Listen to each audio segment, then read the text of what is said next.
कैसे हो बच्चों? बच्चों, आज हम हिंदी गुलमोहर का पाठ 3 पढ़ेंगे। पाठ का नाम है सुंदर कौन। यहाँ सुंदर कौन, यहाँ भी सुंदरता की बात हो रही है। तो बच्चों देखते हैं, आप अपनी कोई एक विशेषता बताइए। सींग वाले पशुओं के नाम बताइए। आप रूपवान से दोस्ती करना पसंद करते हैं या गुणवान से? कारण सहित बताइए। बच्चों ये छोटे छोटे क्वेश्चन हैं, आप इनका उत्तर देंगे पाठ को पढ़ने के बाद। देखो, हमें कभी भी अपनी विशेषताओं पर घमंड नहीं करना चाहिए। साथ साथ यह भी समझना आवश्यक है कि मुसीबत के समय जो साथ दे वही सबसे सुंदर और वही सबसे कल्याणकारी होता है। देखो बच्चों, किसी जंगल में एक बारहसिंगा अपने परिवार के साथ रहता था। वह बहुत शक्तिशाली था। एक दिन घास चरने के बाद वह तालाब पर पानी पीने गया। तालाब का पानी स्वच्छ था। उसने पानी में अपनी परछाई देखी। अपने सींग देखकर वह बहुत प्रसन्न हुआ। देखो बच्चों, यहाँ क्या बताया है? यहाँ ये बताया है कि किसी जंगल में एक बारहसिंगा अपने परिवार के साथ रहता था। वह बहुत ही शक्तिशाली था और दिन में घास चरने के बाद वह तालाब पर पानी पीने जब गया तो तालाब का पानी बहुत साफ था और उस तालाब के पानी में उसे अपनी परछाई दिखी। परछाई में वह अपने सींगों को देखकर, अपने सींग देखकर बहुत प्रसन्न हुआ। उसने सोचा, ईश्वर ने मुझे कितने सुंदर सींग दिए हैं। ये बिल्कुल मुकुट के समान हैं। पेड़ की डालियों की तरह चारों तरफ फैले हुए हैं।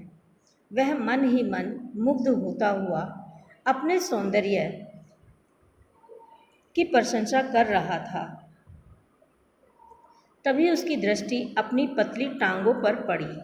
उन्हें देखकर बारहसिंगा भगवान को कोसने लगा कि हे भगवान, आपने मुझे, देखो बच्चों, इतना कुछ, सींग इतने सुंदर दिए, शरीर इतना सुंदर दे दिया, लेकिन वह अपने सींगों को देखकर तो इतना खुश हो रहा था कि भगवान ने मुझे बहुत सुंदर सींग दिए हैं। ये एक किसी मुकुट की तरह हैं जो पेड़ की डालियों की तरह इधर उधर यानी चारों तरफ फैले हैं। और मन ही मन बहुत खुश हुआ, अपने सौंदर्य की प्रशंसा करता रहा। लेकिन जब उसने अपने पैरों की तरफ देखा तो उसने भगवान को ही कोसना शुरू कर दिया कि भगवान ने मुझे कितने पतले पैर दिए हैं। उसने क्या कहा कि हे भगवान, आपने मुझे इतने सुंदर सींग तो दिए, फिर उनके साथ इतनी पतली टांगें क्यों दी? ये पतले दुबले पाँव कितने बदसूरत हैं। सुंदर सींगों की शोभा भी कम कर रहे हैं। देखो बच्चों, कहाँ वो अपने सींग को देखकर इतना खुश हो रहा था और कहाँ अपने पैरों को ही देखकर, अपने ही पैरों को देखकर कितना दुखी हो रहा है कि भगवान तुमने ये क्या किया? मुझे सींग तो इतने सुंदर दिए, लेकिन मेरे पैर इतने बदसूरत क्यों कर दिए? जब भी बारहसिंगा तालाब पर पानी पीने आता तो अपने सींगों को खूब निहारता। वह जब भी पानी पीने तालाब पर आता था तो अपने पैरों को खूब अच्छे से, अपने सींगों को खूब अच्छे से देखा करता था और पैरों की तरफ तो ध्यान भी नहीं देना बंद कर दिया था उसने। पल भर के लिए अपने आप को जंगल का राजा समझने लगता। वह सोचता, जब सींगों का मुकुट उसके सिर पर है तो दूसरा पशु जंगल का राजा कैसे हो सकता है? धीरे धीरे वह अपने आप को जंगल का राजा समझने लगा। अब वह शेर के अतिरिक्त किसी और पशु की परवाह नहीं करता। जो पशु उससे ऊंची आवाज़ में बात करता उसे वह अपने नुकीले सींगों से मारकर घायल कर देता। अब जंगल में कोई भी पशु बारहसिंगा से लड़ने का साहस नहीं करता था। सभी को उससे भय लगता था। परेशान होकर सभी पशु जंगल के राजा शेर के पास गए। उन्होंने शेर से बारहसिंगे की शिकायत की। उन्होंने कहा, महाराज, एक बारहसिंगा इतना घमंडी हो गया है कि उसने सबकी नाक में दम कर रखा है।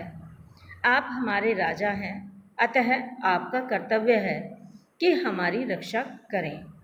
देखो बच्चों, बारहसिंगा अपने आप को राजा समझने लगा और वह ये सोचता था कि मैं ही सबसे बड़ा हूँ, और जो उस पशु उसके पास आते थे उनको वह अपने नुकीले सींग मारकर घायल कर देता था और अपने आप को जंगल का राजा समझ बैठा था।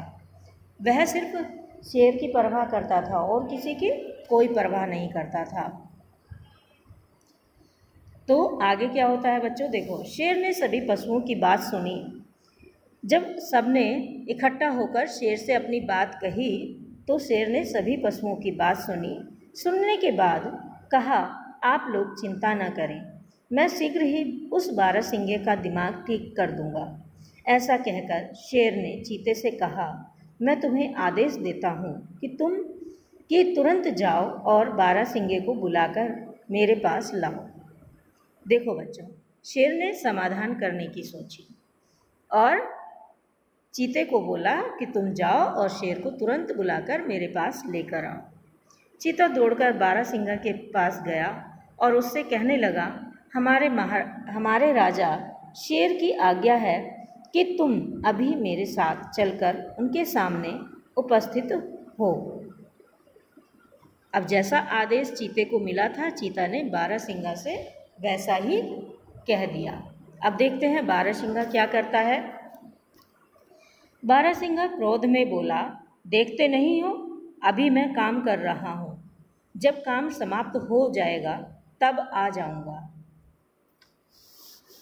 चीता उसे डांटते हुए बोला, अरे मूर्ख, तेरा इतना साहस कि तू राजा की आज्ञा की अवहेलना कर रहा है। ठहर, मैं तुझे अभी मजा चखाता हूँ। चीता बारहसिंगे पर झपट पड़ा। दोनों में लड़ाई प्रारंभ हो गई। बारहसिंगे ने अपने नुकीले सींगों से चीते को बुरी तरह घायल कर दिया। देखो बच्चों, ये बारहसिंगा अपने आप को बहुत बड़ा मानने लगा था और इसीलिए उसने चीते को भी क्या कर दिया, घायल कर दिया। चीता किसी तरह जान बचाकर शेर के पास आया। उसने शेर को सारा किस्सा बताया। शेर आग बबूला हो गया। उसने बारहसिंगे को दंड देने का निश्चय कर लिया। शेर दहाड़ता हुआ बारहसिंगा के पास गया। बारहसिंगे ने जब शेर को देखा तो डर के मारे भागने लगा। शेर ने उसका पीछा किया, परंतु बारहसिंगे को पकड़ न सका। शेर थककर चूर हो गया। वह विश्राम करने लगा। देखो बच्चों, बारहसिंगा इतना ऊपर हो गया था, अपने आप को इतना बड़ा मानने लगा था कि वह शेर की भी बात नहीं मान रहा था और उसने दौड़कर, क्योंकि बारहसिंगा तेज दौड़ता है, उसने दौड़कर शेर को पीछे कर दिया और उसे थका दिया। अब शेर आराम करने लगा। जब शेर आराम करने लगा तो आगे देखते हैं क्या होता है। बारहसिंगा दूर से शेर से बोला, मैं पहले तुमसे डरता था, परंतु आज तुमको भी देख लिया। जिस तरह मैंने अपने नुकीले सींगों से चीते को घायल किया है, उसी तरह तुमको भी घायल करूँगा।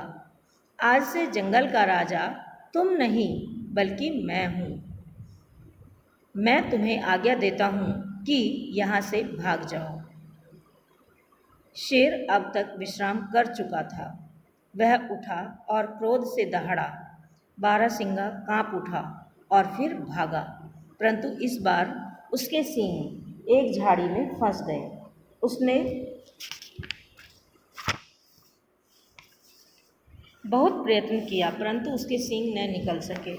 अब उसकी समझ में आया कि जिन सींगों पर उसे घमंड था, वही उसकी मृत्यु का कारण बन रहे हैं। बारहसिंगा घबराहट में पैर पटकने लगा। उसके मजबूत पैरों से झाड़ी टूट गई। उसने और जोर लगाया, झाड़ी जड़ से उखड़ गई। उसके सींग झाड़ी से छूट गए। बारहसिंगा सिर पर पैर रखकर भागा। अब वह शेर की पहुंच से बाहर था। उसने राहत की सांस ली, अपने पैरों को धन्यवाद दिया। उसने कहा, धन्यवाद मेरे मजबूत पैरों, आज तुम्ही ने मेरे प्राणों की रक्षा की है। सुंदर है वह जो मंगल करे, सुंदर है वह जो समय पर काम आए।